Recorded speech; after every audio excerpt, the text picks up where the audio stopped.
mokile kelama esalima mibuhe bele olelo yebanite esalima mbote mingi na bino bande kobalandi ya Vuvamu télévision etando ya yambo ya baindo etando ya bonsomi obiso to meseni kubenga ezali bongo liziba ya boyebi pona baindo matondo mingi na bino ba kopesa kabiso ntango pe ngonga ya kolandaka émission na bino mokolo mwa lelo tango nyonso to meseni koloba ete émission iye koya kokati ya mabota na bino na tina ya kotangisa bino manaka na biso baindo kolela bongo calendrier na biso africain oyo ezali bongo bokoko na biso baindo nde sengi bongo toyeba o mokolo mwa lelo kati na manaka na biso toali bongo mokolo mwa ntsona zomi na libwa na sanza ya misato na bopemi na yango ya mitano mobu monkama na tuku misato na mibale kaka nileko ya mvula ntete kolela bongo manaka na biso baindo soki tokobalisa yango na manaka bapaya mokolo mwa lelo tozali bongo lundi le 7 décembre 2020 malembe tokobaka na bino ete bino pe kokoma na esika bokoyeba lolenge kani manaka na biso ekotambolaka le 7 décembre 1993 sima ya liwa ya président Félix Houphouët-Boigny kuna na eteni ya Côte d'Ivoire nde ezalaki bongo na mokonzi oyo akitanaki ye Aimé Henri Konan nde akomaki bongo mokonzi to pe bongo deuxième président na kati ya mboka ya Côte d'Ivoire nde lokwa tokosuka kaka te na kopesaka bino manaka ya mokolo to pe bongo événement du jour tokotombelaka pe lisusu bambotama elamu na baebanson oyo basili kobotama mokolo mwa lelo bisika bozali totombeli bino bambotama elamu na bino kimia mfumu kimbangu ebakisela bino mikolo ebele na kati ya bomoi na bino na ntina ete ebokokisama oyo boyaki na yango na kati ya mokili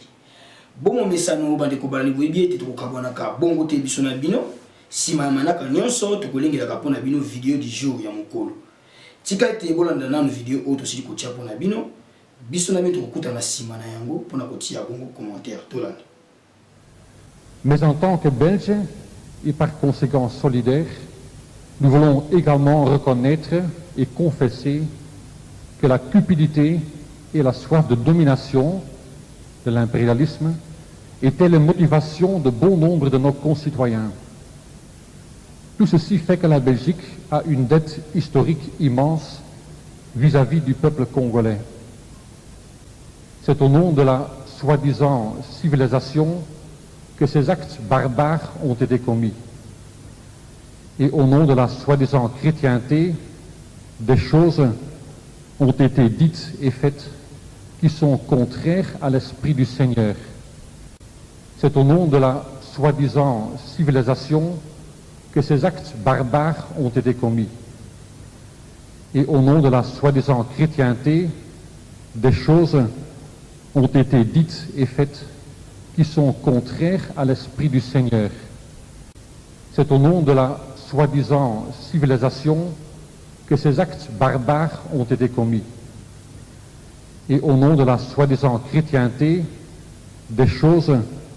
ont été dites et faites qui sont contraires à l'esprit du Seigneur. Matono mingi bandeko balandi wana bosili kolanda ezali bongo extrait ya video oyo mindele baye kosenga biso bolimbisi. Tolobaka tango nyonso ete nesongi nzia bakolobaka na biso ete mindele esengi baya kosenga biso bolimbisi pamba te bazali na baniongo na biso ya ebele. Bino moko boyoki yango lolenge nini o basili koloba. Bamabe o basala biso baindo. Kasi lokola lolenge baye kosengela bolimbisi yango ebalani tena lolenge nesongi nzia lobaka seke eza nanu bakoya kaka kosenga biso bolimbisi bakoya kofuka mepai na biso. Yango tolobaka na bino tango nyonso ete mai one songi nzila fumukusi ya muzana pana ngola bakoteya kabiso kuma te momba zali motangisi esengi tozwaka yango tolanda yango tosalela yango po ezali bongo bongo epona biso kasi soki tokobwaka yango tokokipe yango te toyeba ete ezali bongo kufa video wana interpeller conscience na biso bakonzi pe biso bakonzami na molongo mobimba botika la tango so brancher na chaîne de Vuvamu télévision pour en dire yango ko faire découvrir bino ebele ya makambo oyo bozangi koyeba totondi bino botondi bino ba bopesa ki biso tango pe ngonga ya kolanda émission na bino mokolo mwa lelo poni te totonda pe botondi na équipe technique mobimba ya Vuvamu télévision ba basuluka biso butu moi na tina kokomela kabilo lisusu kitoko okati ya bavinga na bino kimia mfumu kimbangu ekoba okati ya mabota na bino pona biso na bino tokutani bongo na mbala ya sima ntsona elamu na bino. Manaka ya baindo